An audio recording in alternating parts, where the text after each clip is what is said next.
Qur'an, I am not saying that it is not meant for the reader, but I would say that most of the time is meant for the listener. How does listening to the Quran differ from reading it? It was the voice of God everywhere, in Manasir, in Manar, everywhere, and that's like musics.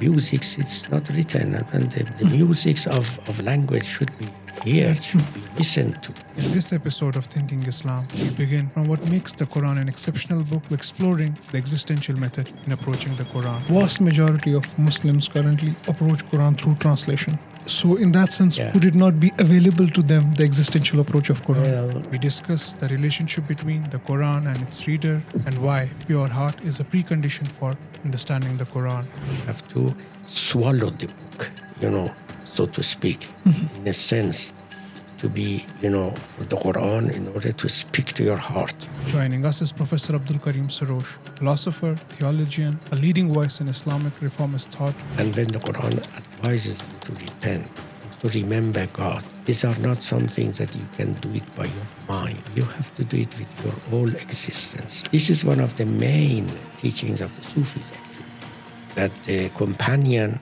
is most important.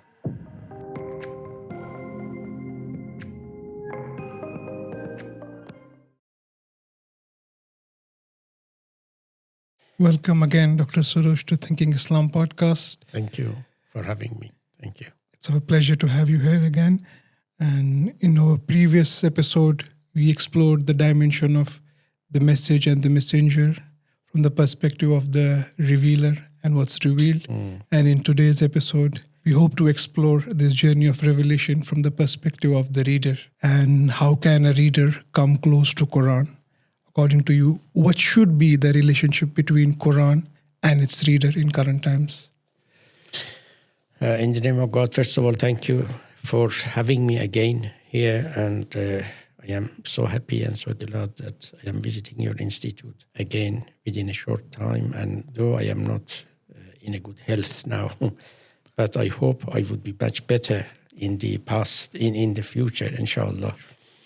But anyway, when one has to take the opportunity in order to talk and to converse about, different matters, especially those parts which are dear to my heart. I mean, this business of revelation, of dreams, of readership of the Quran, of existential reading of the Quran, and so on and so forth. So, yes, your question is a very apt one and to the point. And I hope I can answer it as well as I can. Look, actually, Quran is the product, is the fruit of revelation. The revelation, whatever it is, and the process of revelation, whatever it is, anyway, it has resulted in the Quran. So we have got a book now, which is a revealed book, something that has been revealed to the Prophet Muhammad sallallahu alaihi, and now it is with us. Although some people would say that it was a miracle, some people might say that it is a book which is imitable, things like that. So that does not, enter into our discussions. I'm not going to say that the Quran should be read as a miraculous book, or as something which is superhuman, perhaps. No, it is in the human language, and we have to treat it, we have to deal with it like any other book, because it is like any other book written in Arabic. It is like any other book, has followed the grammar of Arabic language and has used the words of Arabic language. Therefore, although the origin might be divine, but, the product is human. So this is very important. And mind you, the Quran, I am not saying that it is not meant for the reader, but I would say that most of the time is meant for the listener. It is Quran, comes from qira'at. Reading to the ears, not reading by eyes. Something that you have to listen to it. And when you are listening to it, you will be so impressed by the beauty of the Quran and the the language and also the way it comes out, and reaches your ears, that you will be impressed by it, and you have to submit yourself. And that is why the people, the mushrikeen, the kafirun in the time of the Prophet, they did not, and actually they closed their ears in order not to hear it, not to hear it. Otherwise, they would have been, under, the affection, under some sort of impression, yes. And there is an ayah in the Quran that they said, the mushrikeen to their friends, do not go to Muhammad, do not listen to him. Try not to hear his words and his ayat, because otherwise, and they said, وَالْغَوْ فِيهِ, do something to mix up things. So this is important, that the Quran is originally, addressing the ears of the people, and through ears it goes to minds. And that is because the beauty mainly lies in the recitation of the Quran. You know that there are so many of these reciters, qaris, in Egypt and elsewhere nowadays. And I have heard that there have been some people, some of non-Muslims who became Muslims because they heard and they appreciated the beauty of the recitation to the extent that they tried and decided to become Muslims. That was the case in the time of the Prophet Muhammad, because the Arabs at the time, they really appreciated the beauty of the word. Nowadays, maybe because we have 1,400 years away from the time of the Prophet Muhammad, and because we are no Arabs, we cannot appreciate that beauty. And but they actually did understand it, and they thought, and they came to the conclusion that it was a new, actually, phenomenon. Okay, that much. This also has to be borne in mind, that it is an uneven, beauty in the Quran, an uneven depth. Uneven depth. You have got the ayat in the Quran which are really very, very deep and needs interpretation upon interpretation.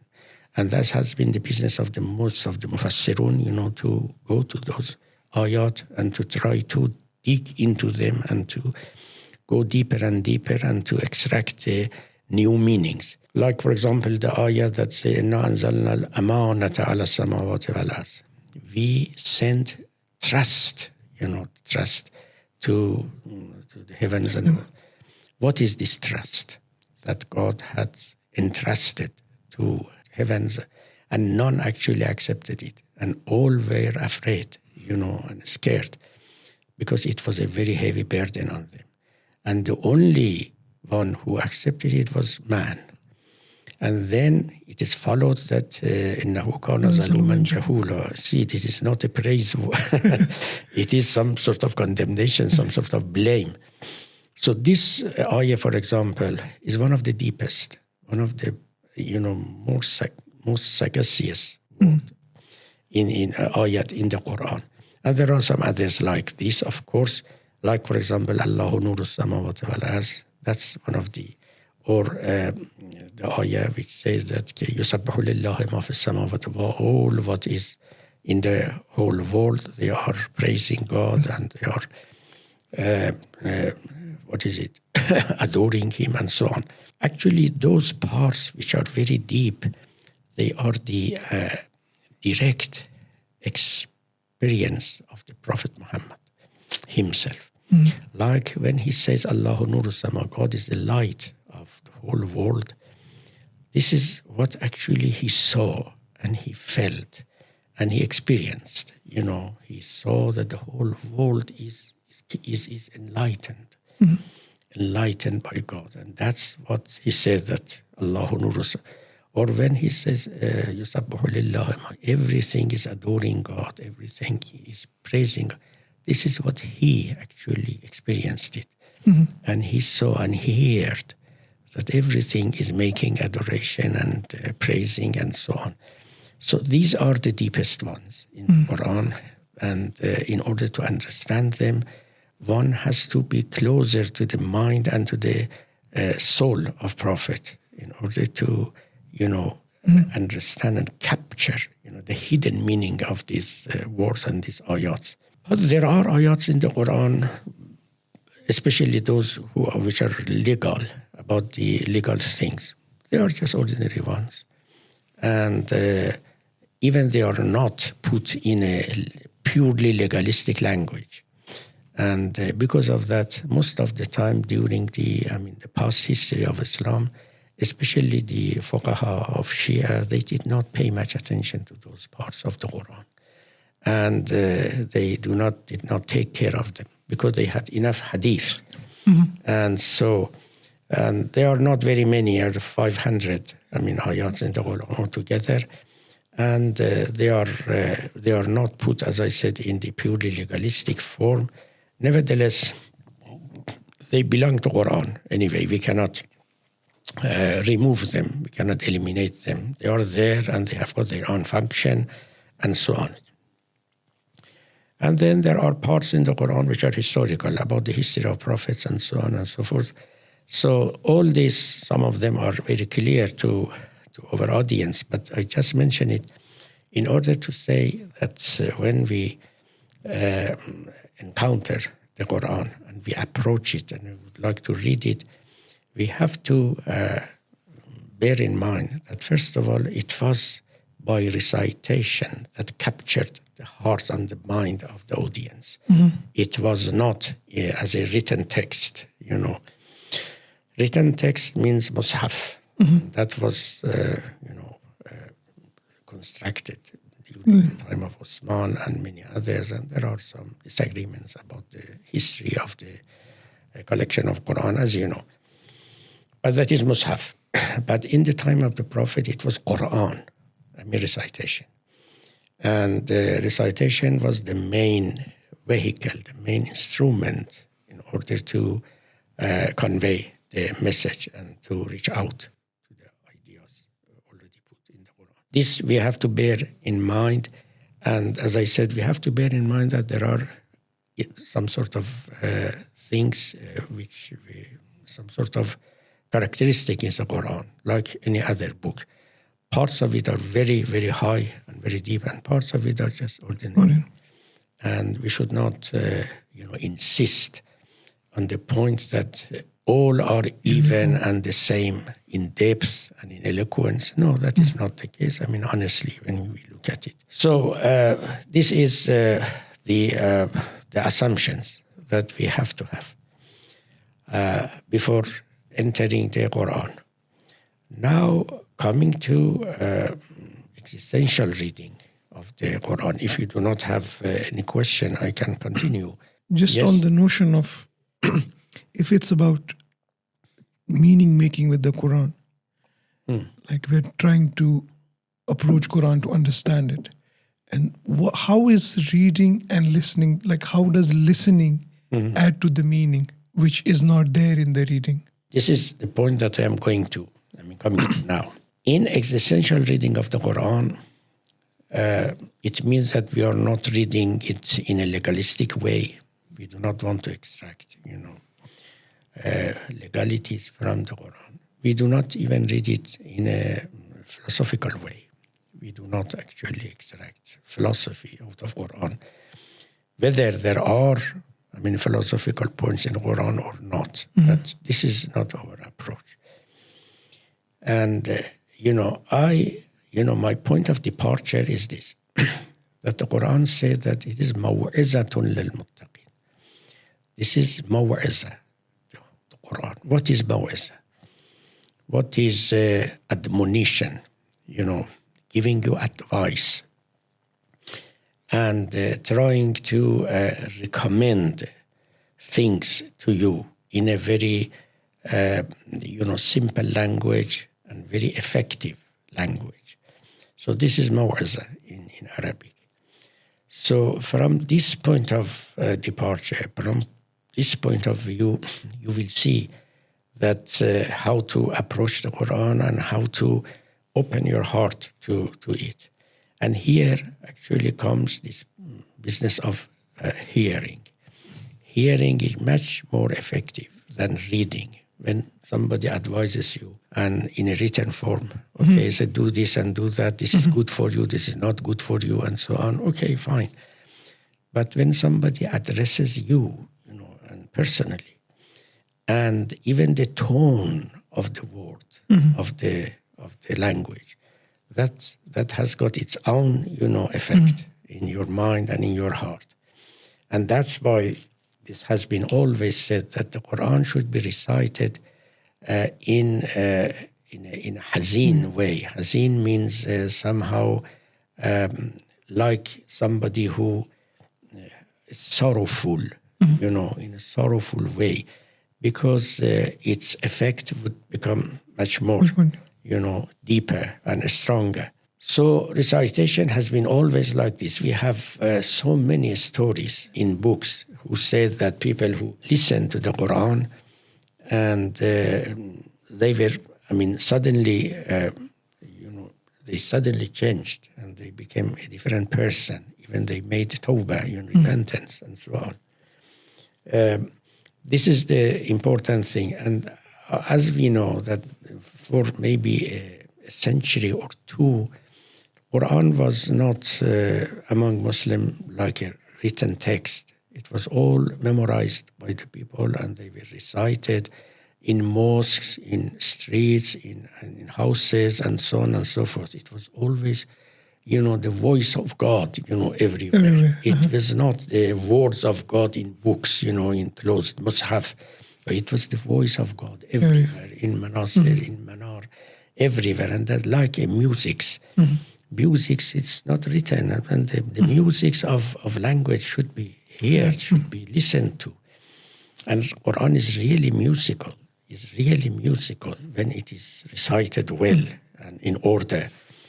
And Quran is like poetry, actually.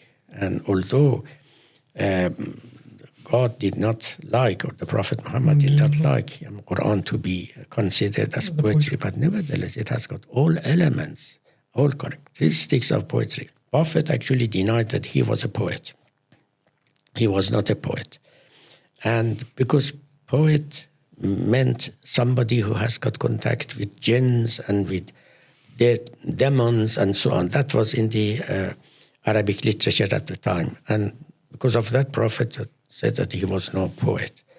But he was poet in a sense that he was an artist, actually. He was a very artful man in language, in eloquence. And because of that, Quran is so beautiful when is it recited, as I said, repeatedly. And now, as I add the idea of maw'iẓa, comes in, because maw'iẓa is most effective when you use it and actually you address somebody, and not just in a written form.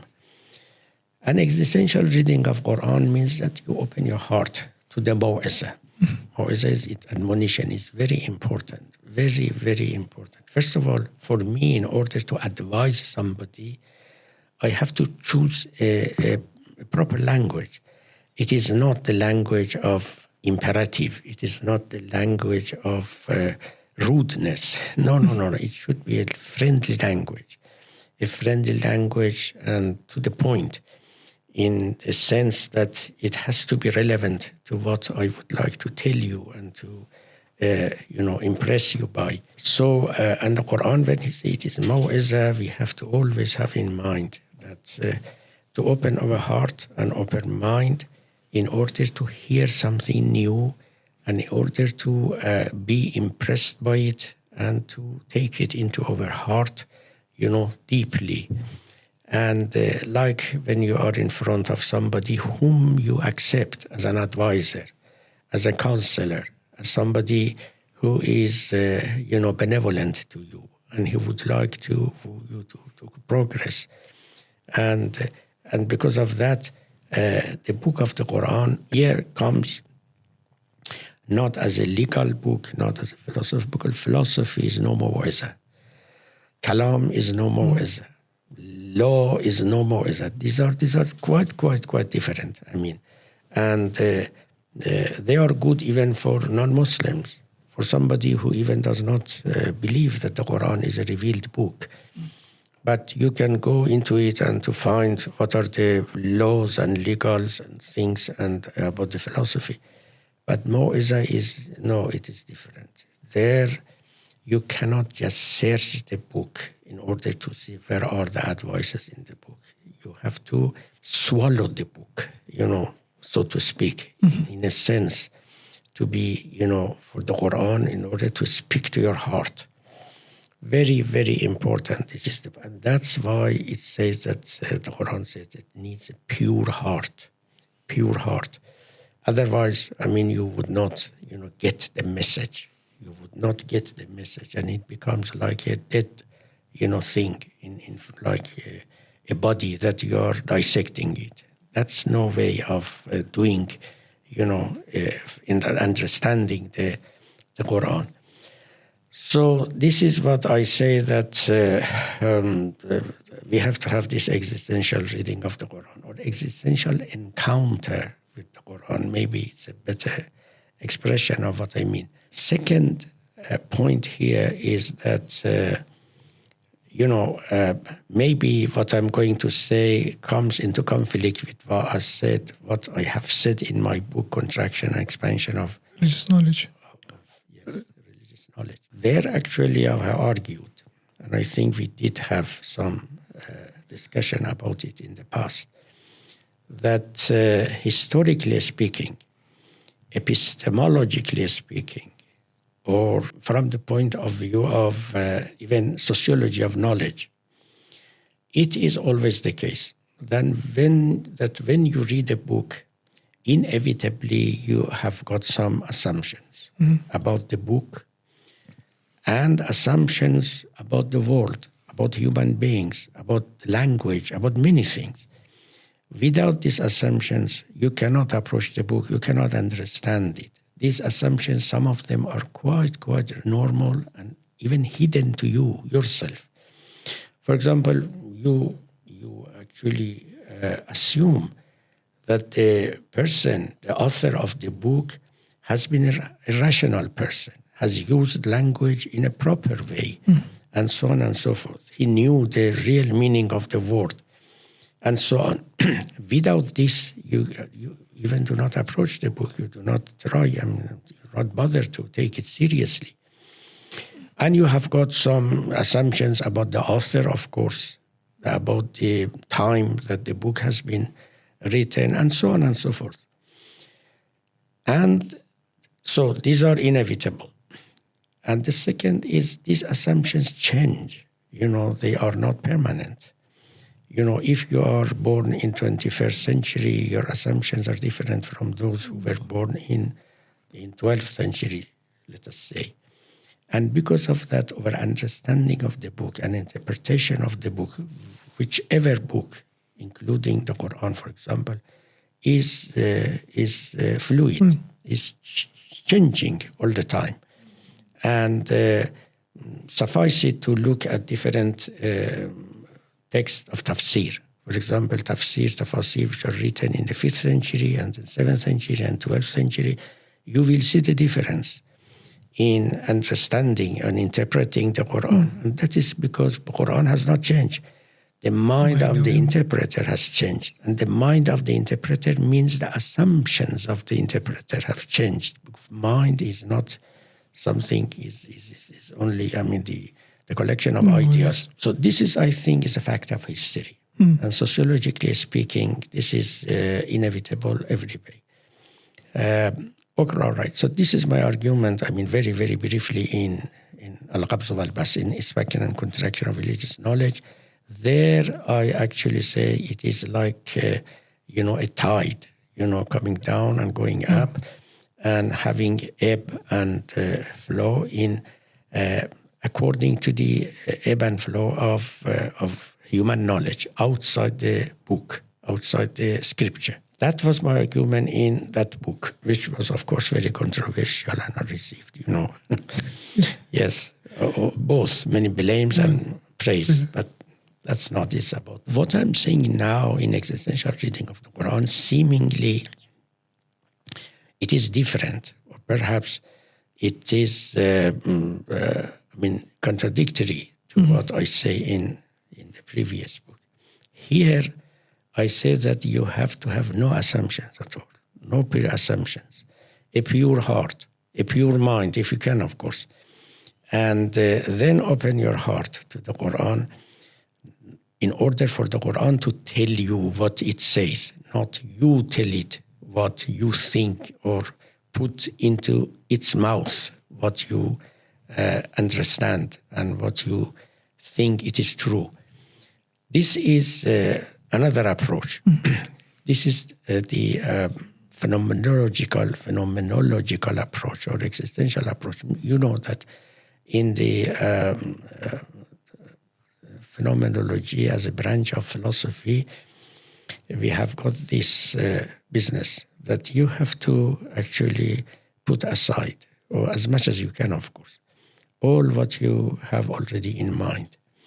And even you do not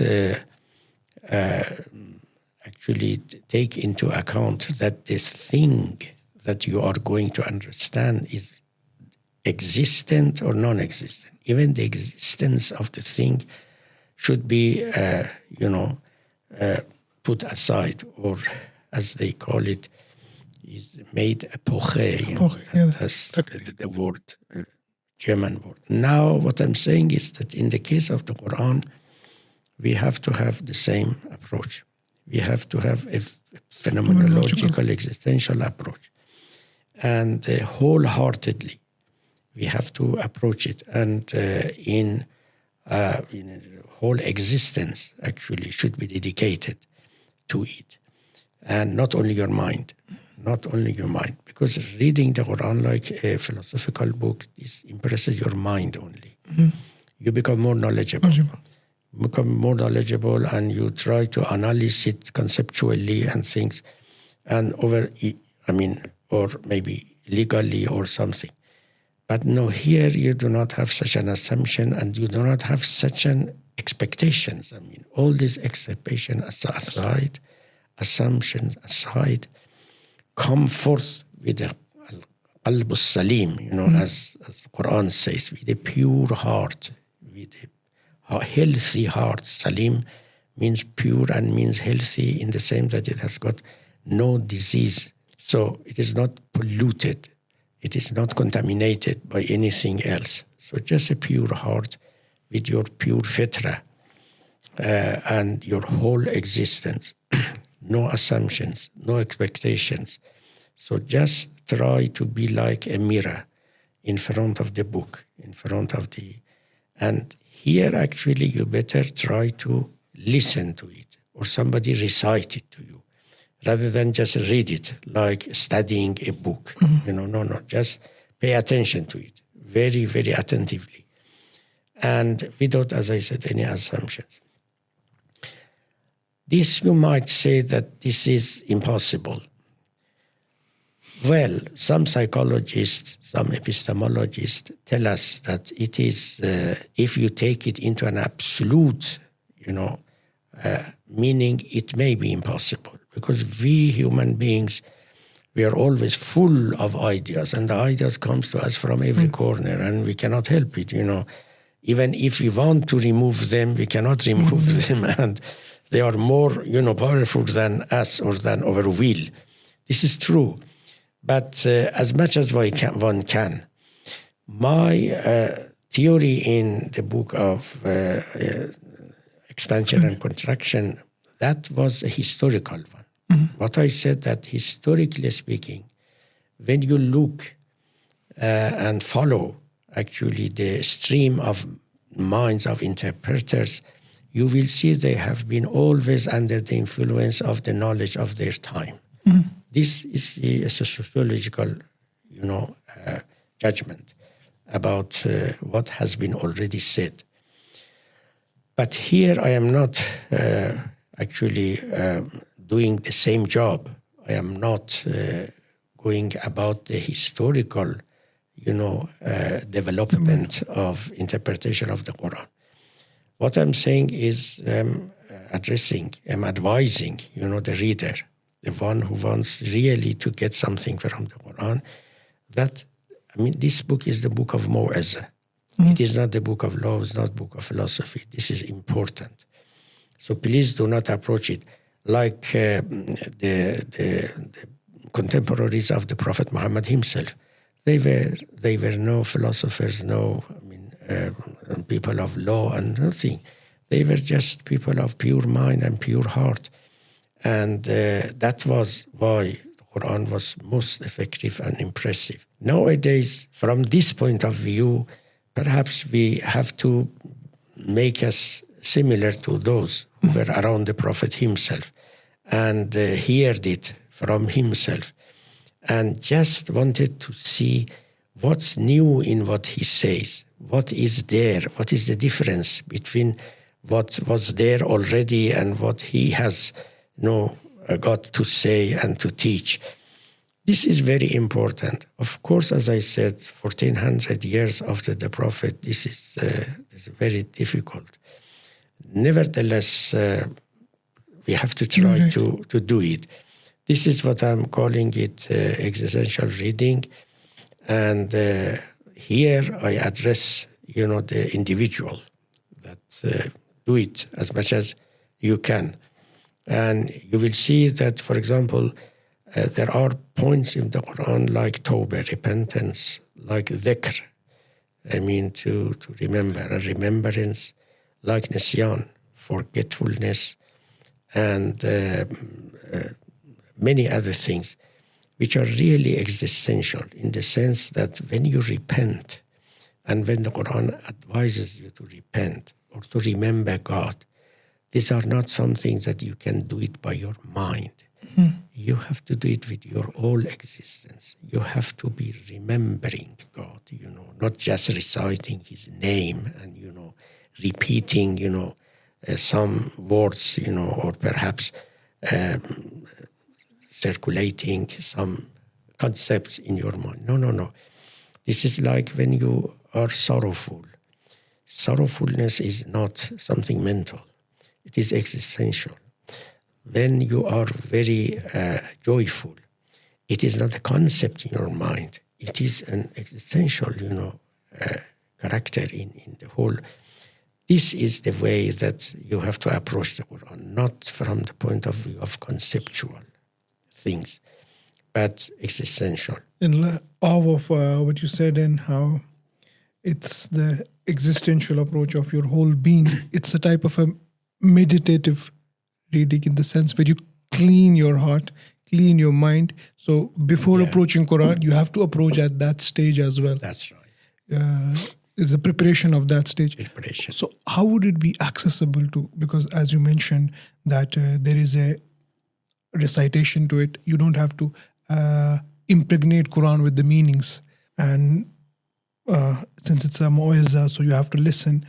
But a vast majority of Muslims currently approach Quran through translation. So in that sense, would it not be available to them, the existential approach of Quran? Well, we lose many things, We gain something in translation, but on the other hand, we lose many things.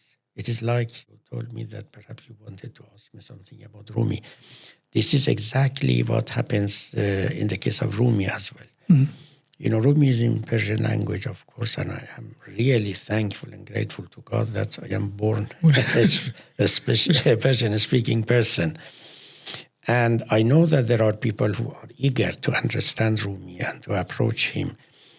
But this barrier of language is a real barrier because even if you make the most faithful translations, still you cannot get into the heart of the matter. This is impossible. Only it is possible. This door is only open to the people who are, whose language is native. This is the case also with the Quran, no doubt about it. Even for the Arabs, the Arabic of today is different from the 1400 years ago. Even I have seen some of, for example, the Egyptian students and so on.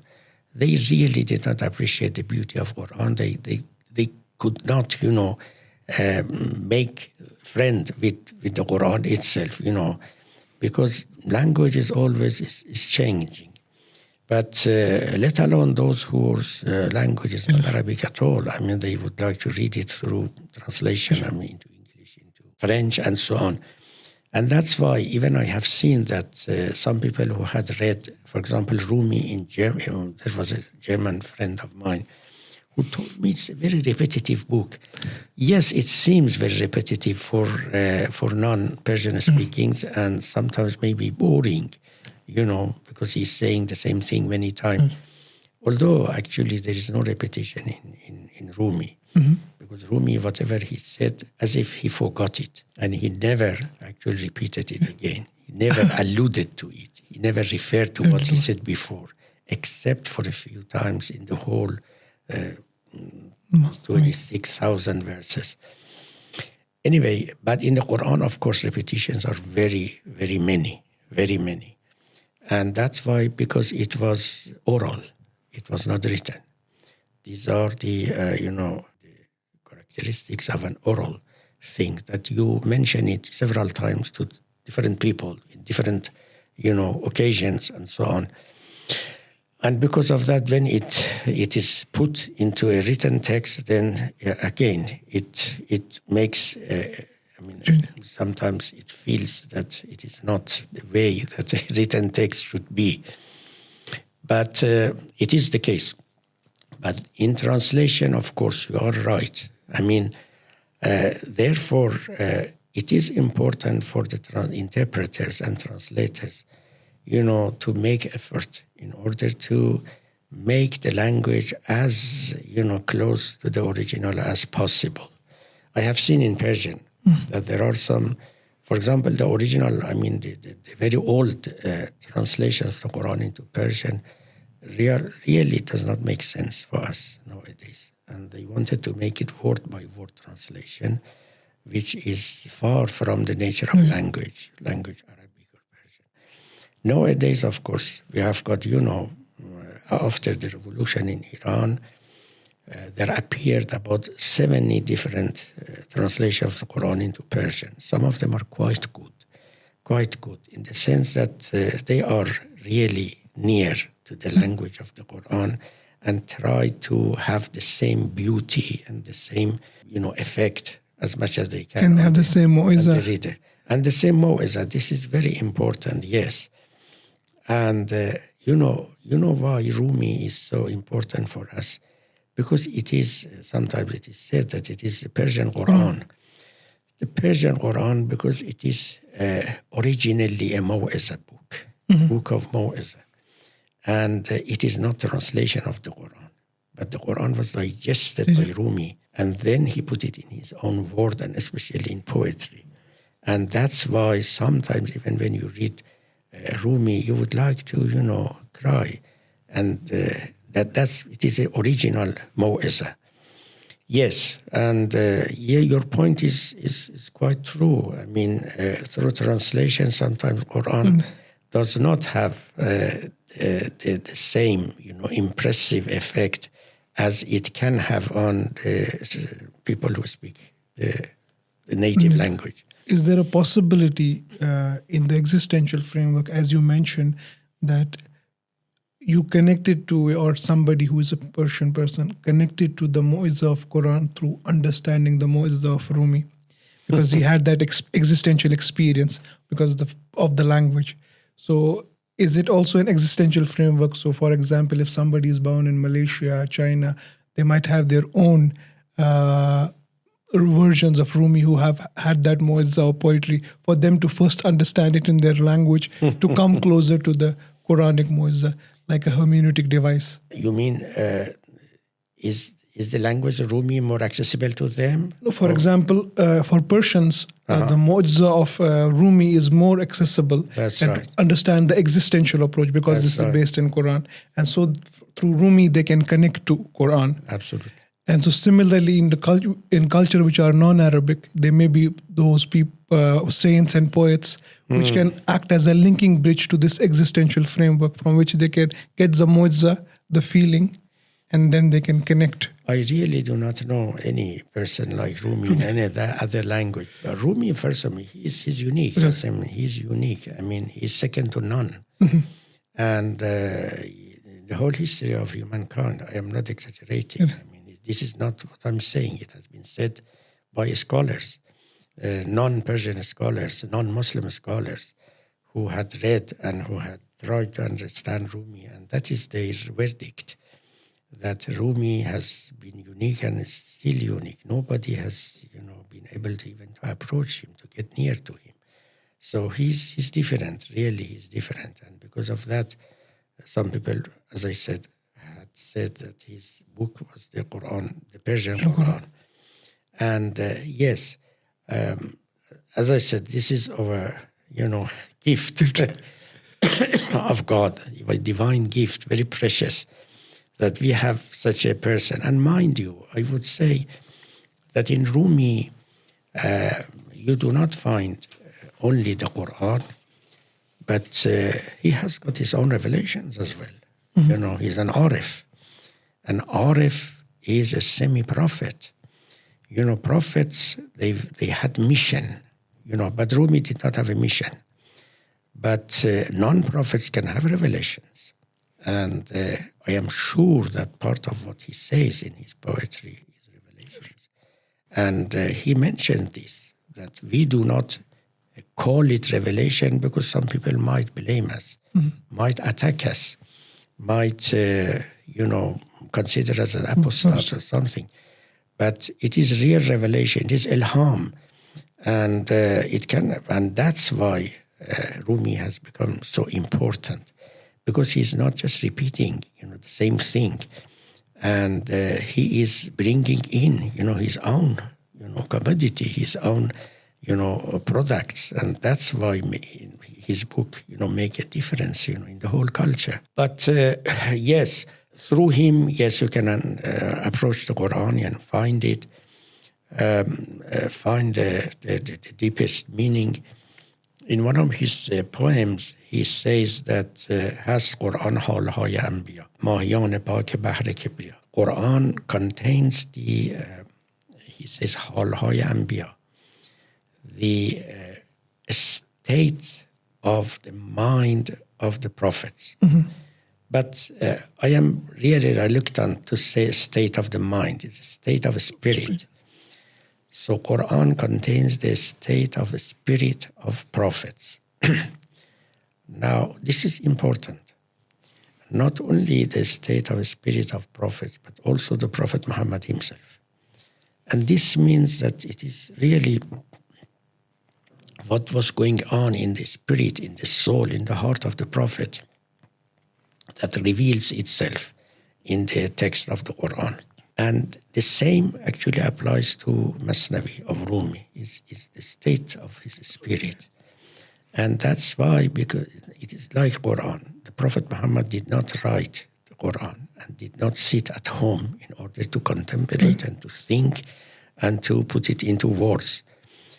That was exactly what Rumi did. He was not a poet to just isolate himself from others and to write his poetry in book, but he just, he was actually during the night, during the evening, actually, he gathered his pupils, people who were quite ordinary people. They were not scholars, students, nothing, and just recited his poetry. He did not write his poetry, and he never edited the poetry, like the Prophet Muhammad did not edit the Quran. So it's very similar to the way that the Quran was produced, or the Quran was revealed to Muhammad. And Rumi, in several places, actually he said, there is somebody inside me, that he forces me, pushes me to say things. Sometimes I would like to stay silent, but he doesn't, like it, and he pushes me to say yes and to open my mouth. I am not going to read you the poems in Persian, but this is the meaning of it. So he felt the urge, to say something and to put it in the poetic way. So even from the point of poeticity, let us say, it is like the Quran. And the Quran is poetic, as I said to you. Very important and very, very many similarities between the two books. Mm-hmm. In that sense, how would, as in the existential framework, the purity of heart is really important. It's how would if we ask Rumi, is how to enter this domain of pure heart to approach Quran? How can a listener do it? Well, first of all, I mean, remember that the first ayah of the Quran in Surah Al-Baqarah is ذَلِكَ الْكِتَابُ لَا رَيْبَ فِيهِ هُدًى لِلْمُتَّقِينَ. This is the guidance for muttaqeen. Muttaqeen are those people who have pure heart. It does not mean the faithful people. It means the people, so you have a precondition of faith. You have to have a pure heart, a clean heart. Or perhaps you have to be, have some humility towards truth. Humility or humbleness. Now, this humbleness is very important. This is the true sense of faith and belief. Humbleness towards truth in the sense that you are not mustakbir. You do not consider yourself above the truth. And this is the real meaning of the kafir in the Quran. Because kafir does not mean non-Muslim. Does mean somebody who considers himself above the truth. And he is rebellious against the truth. Look, for example, at the ayah in the Quran that shaitan, Iblis, did not prostrate in front of Adam. And what Quran says is this: Aba wastakbara wa kana min al-kafirin. He rebelled. He did not, obey the command of God.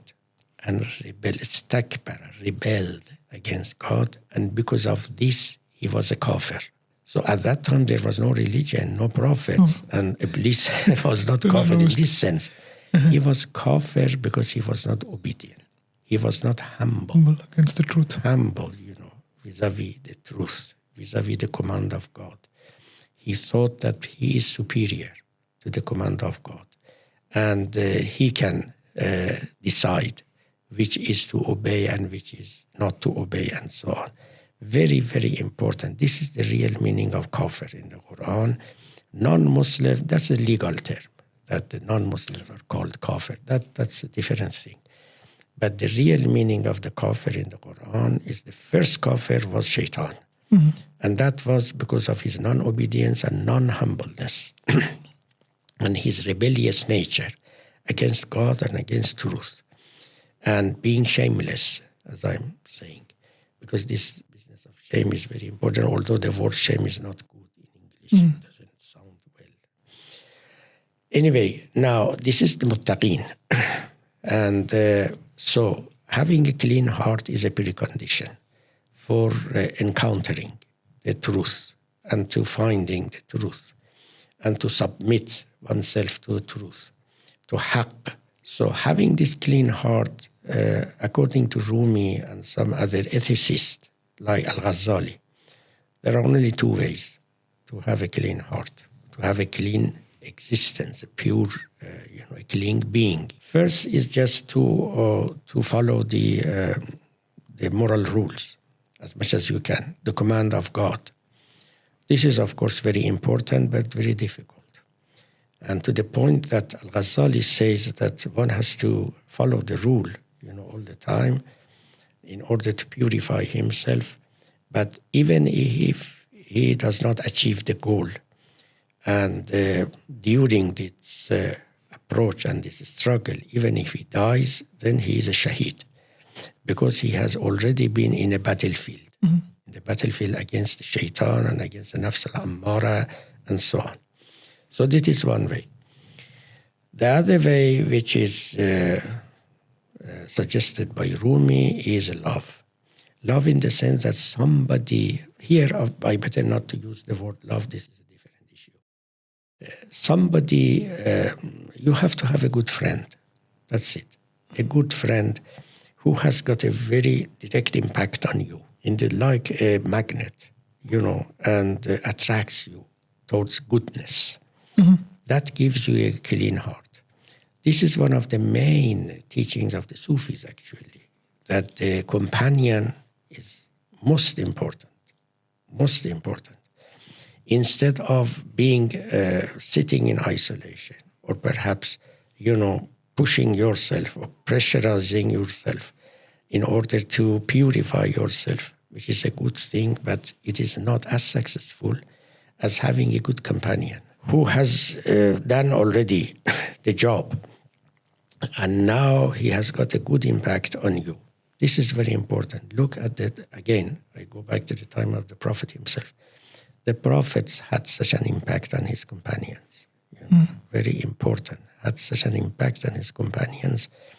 And because of that, they found the way and they were submissive to him. This is one of the main teachings of the Sufis. The companion is everything. So through him, let us say, in a shortcut, in a short way, you can reach the goal. And you can find your objective. And the heart will be purified and become clear. Very important. Yes. Is it the companion more like a teacher or? Yes, it can be a teacher, it can be a friend, can have different positions vis-a-vis you, yes. And it might be your wife, it might be your friend, your teacher, usually yes, but teaching, it's not a formal or official way of teaching. No, teaching through, injecting things in you without, your attention even. If you can tell us more about how does this companionship works, what's the nature exactly? Look, for example, one of the main examples that we have got in the history of literature is exactly Rumi and Shams. His teacher, although we cannot call him as a teacher because academically speaking, scientifically speaking, he was not more knowledgeable than Rumi. Rumi himself was already a faqih, an alim, and so on. And Shams was absolutely of a different nature. But he changed. He transformed Rumi. And his companionship with him actually did not, last long. It was for about 2 months and so on. But he had such an impact on him that he became a totally different person. And after that, actually, he produced all this. Before that, he was like a bare tree, did not have any fruit, nothing like that. Just,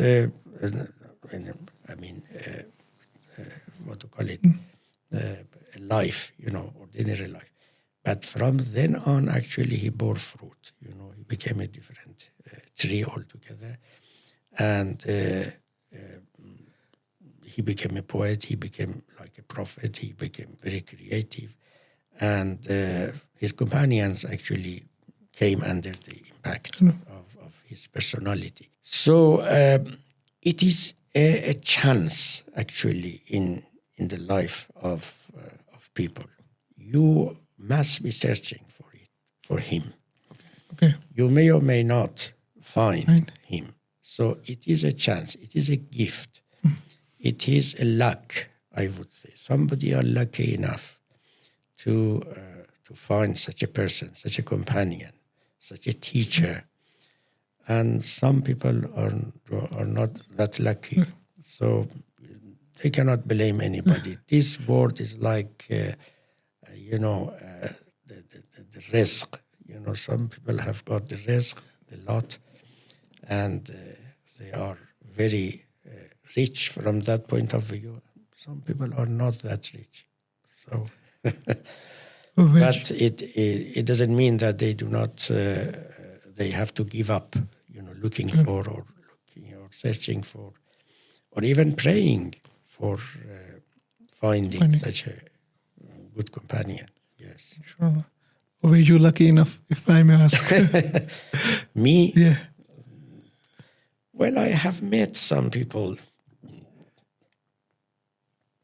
Well, I haven't met in my life people like Rumi, but I am happy that I have found Rumi because this companion necessarily should not be physically alive.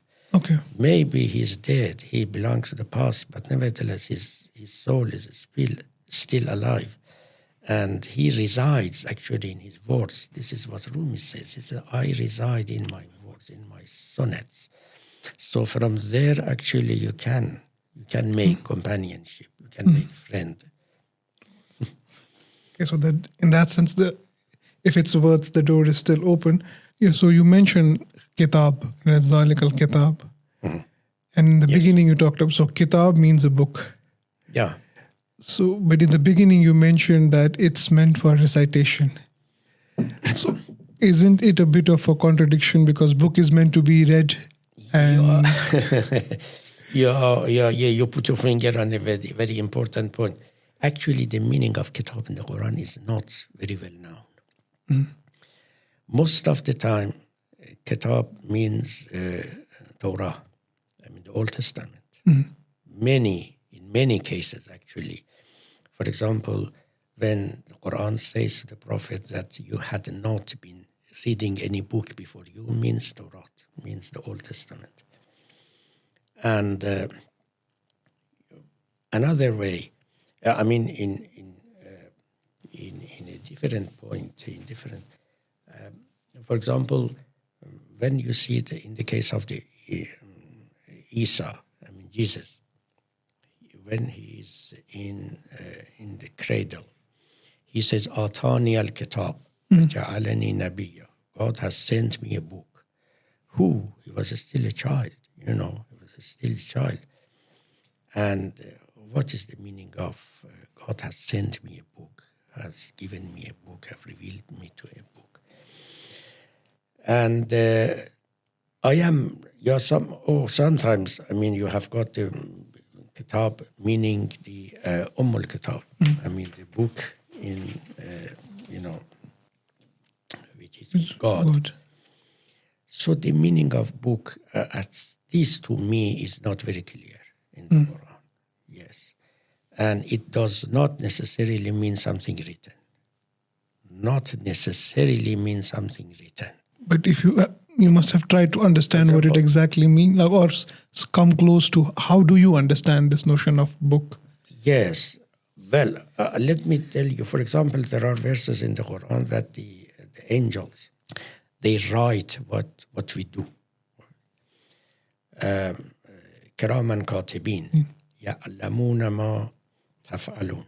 There are very exalted, very respected writers who know what we do.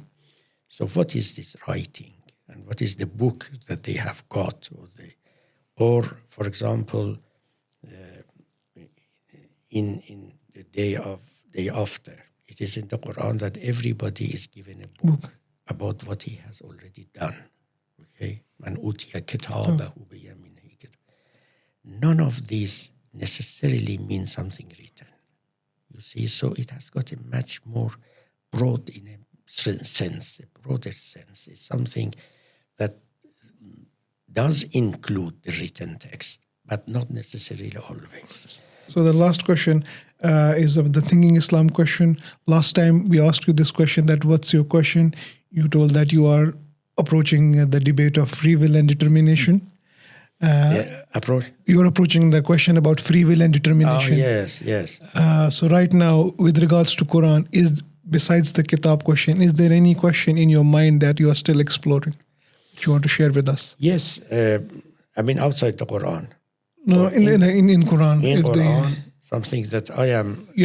something that is still bothering your mind. I see. I'm not saying that everything is clear to me in the Quran, and I am not saying that I've exhausted studying the Quran. There are many things that I would like to understand and to know the right interpretation of it, and know something which I am looking for, I am searching for, I'm studying, especially the articles of the scholars about this business of the history of Quran. History of the collection of Quran, and whether it has been tampered with, not being tampered with, and because there are a number, very, very written articles about this business, and there was a 3-volume thing about the Quran, the historian, and I was reading that. So I would like to make my mind clear about the this, historicity. the historical thing. Okay. Yes. Thank you so much, Dr. Soroush. It was an absolute pleasure to talk Thank to you. Thank you so much. I'm sorry that I was not in a good shape, in a good health. We apologize as well for I am happy that we could have such an informative conversation.